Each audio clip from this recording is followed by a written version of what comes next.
swift. They have waited more than 4 years to face off in this format, but over the next fortnight or so, there could be a fair few meetings. On Maruti Suzuki Arena presents ESPNcricinfo Match Day powered by JBL. It's time to build up to round one of what could well be a 3-bout India-Pakistan contest this Asia Cup. In the company of Wasim Jaffer, as also Urooj Mumtaz, to build up to this game that it's fair to say most of the world, at least in our part of the world, is so looking forward to. Urooj, allow me to start with Wasim because India begin their campaign. Pakistan, of course, already have done the job against Nepal. With India, the question is all about combinations, Wasim. So let's focus on the batting. Who do they pick? Who do they bench? Who do you want to see batting and where? If I had to pick the top 4 to bat, I would go with Rohit and Ishan to open, Shubman at 3 and Virat at 4. That will be my top 4. Shreyas Iyer at 5, Hardik Pandya at 6, Ravindra Jadeja at 7. I'll probably go with Shardul Thakur just to make the batting a little longer, even though you want to play your 3 best seamers. But I think with Siraj and Bumrah, and with Hardik Pandya bowling, I think we've got that basis covered because we don't want I personally don't want the batting to finish at 7.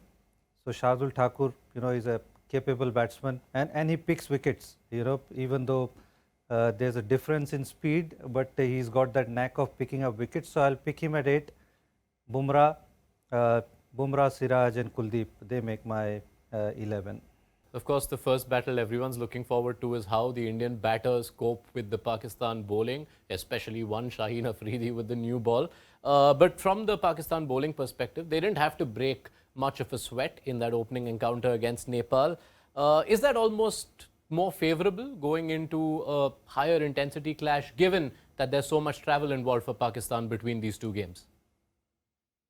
I would imagine so. I think, in fact, it was actually very good of them that they probably walked off in half the amount of overs that they had to bowl, given the extremely hot conditions. And obviously, with the traveling, it's not very easy. They've only just played 3 games against Afghanistan. They played Test cricket prior to that as well. So I think it's actually going to work out in their favour that they get a bit of a rest and a recoup before they kick off against India. So I think, in all fairness, Pakistan will be happy not bowling their full quota.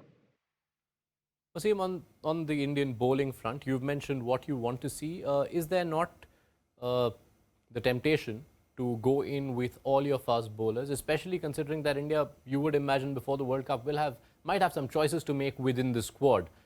Do they have room for both Shami and Prasidh eventually in your final squad? So if you are going down that route, is it more important to test your out-and-out fast bowlers right now in these games?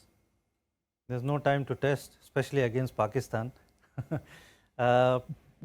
If one of the batters could bat, like for Pakistan, Shaheen Afridi can bat a bit. Naseem Shah he's won games on his own.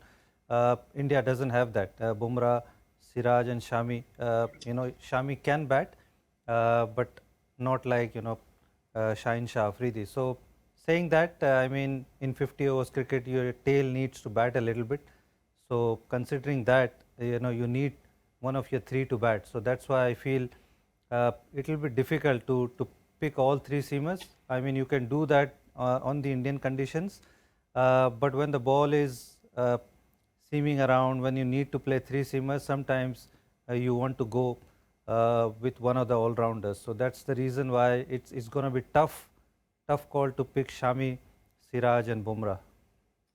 All right. On the balancing front, Urooj, Pakistan don't have that dilemma. They went with the 11 you wanted to see in the first game, and I'd imagine you don't wish to see that change. So looking at the contest broadly, what to you is the one key area that could define this match, and what is the one matchup you are most looking forward to seeing? Yeah, I think they wouldn't want to tweak around. It's far too early, and there's actually no reason to. And I think it's Pakistan's best combination from the 15 that they have announced. So unless force injury or probably rotation, maybe in some easier game coming up, which I don't think there will be. I don't think the side changing too much. In terms of a matchup that I'm obviously looking forward to, or first let's answer the phase question. I think one area that might define the game I know it's a longer version, but I still feel India very strong in the first 10 overs. I think that will define the game. Pakistan will have to make use of the power play with the bat. And the one matchup I'm really looking forward to seeing will be obviously Shaheen Afridi against the Indian top order.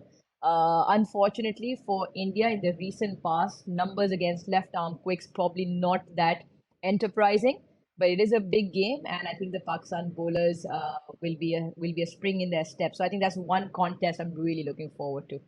Yes, left arm seam and India in big matches, it goes a few years back. Mohammad Amir, Trent Bolt, and of course Shaheen Afridi not too long ago. Wasim, same question to you. What phase or what area could define this contest and the matchup you're most looking forward to? Matchup, I think Shaheen Afridi versus Rohit Sharma, and on top of that, Ishan Kishan and Shubman Gill, they'll be playing against Pakistan for the first time, if I'm not wrong. So how they fare, Shubman especially, I'll put him in. I'll probably put him at number 3 because he's good enough player to bat anywhere. To be honest, he can play spin well. He likes the ball coming onto the bat, and Virat batting at 4. Against Pakistan, it's not a bad place to bat. So yeah, I mean Rohit versus Shaheen Afridi is obviously the obvious one. But how Ishan and Shubman, because they're the major part of that top 4. So how they play against Pakistani bowlers and the kind of start that India need, because I think considering Pakistan's bowling, how Indian top order bats against them, especially in the first 15 to 20 overs, is going to be very, very important phase of the game. Right, not going to bother with any predictions in this one. I know where everyone lies. We look forward to both of your company on Maruti Suzuki Arena presents ESPNcricinfo Match Day powered by JBL.